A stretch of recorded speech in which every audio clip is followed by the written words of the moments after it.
Hey everyone, welcome to my channel. So in this course we'll be learning about Next.js and totally from scratch. So this course is for complete beginners who they never worked before with Next.js.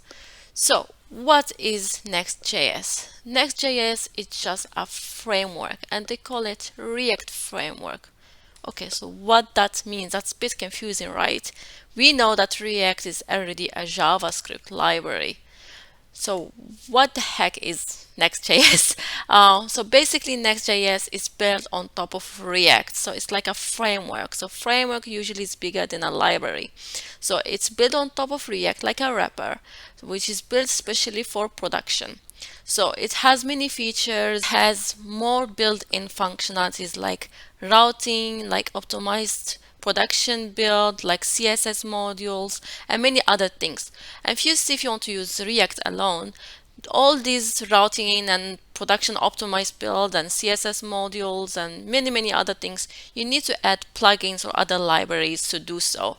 But when Next.js comes in, it removes all those dependencies. Everything is built into Next.js. You don't need to import extra libraries. You don't need to import extra plugins and do extra configurations to get few features to work.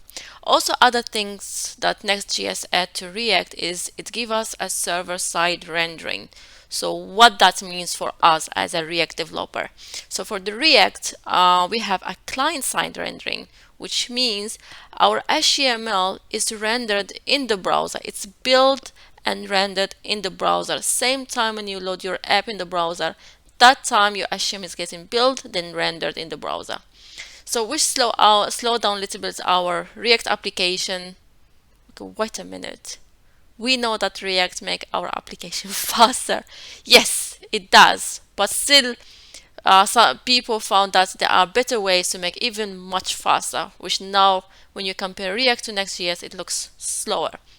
So the React basically it builds the HTML while you request it on the client side on the browser, but the Next.js what it does is it renders the HTML in the server side, then load it when you request it to the browser. So when you request your website to the browser, your HTML is already built. It's in the server side and it's ready. You call it and it will render it, which make your website much faster. Also, another thing, it gives you better performance, much better performance. If you compare the Lighthouse performance, you'll find that the Next.js applications are much faster, and that makes sense because when you load your app or your website on the browser, your HTML building time is already done. You don't have that time to wait while your HTML is getting built. It's already ready. You just load it in your browser. Another thing also, because our HTML is already built in the server side, that gives better search engine optimization. What that means? So basically, your content is ready in the server side, so when you use Google or Facebook or something, it can detect your content even if before someone calls it in the website, which can help in the search engine. When someone search for your product, it will be much faster to come up in the search results. So, to the main question that everyone's starting to learn.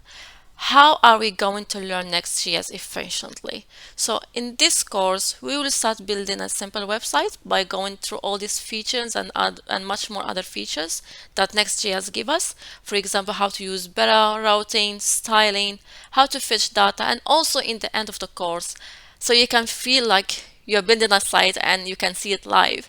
I will teach you how you can deploy your application to real production environments. Okay, but before we get into this course, you need some basics. You need to know, have some basic about React. And if you guys have still issues with React or you don't know about it, let me know and I'll create a quick crash course on React that you can start with instead of spending days and weeks on learning it before you start Next.js. And also you need to have installed in your machine Node.js, and you need a minimum version of 10.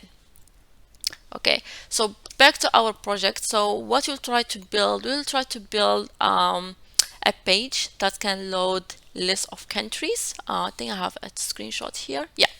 So we'll try to build this page. So this page basically is using API, so we can get to use fetch data functionality in Next.js, so we can practice in real time. So we will load it, and whenever you click on one of these, it will make another API call which you can get that country details. And also you have a filter in here, and also we have an option for switching between dark mode, which is this one, and a light mode, which will be with white background. Okay, so stay tuned.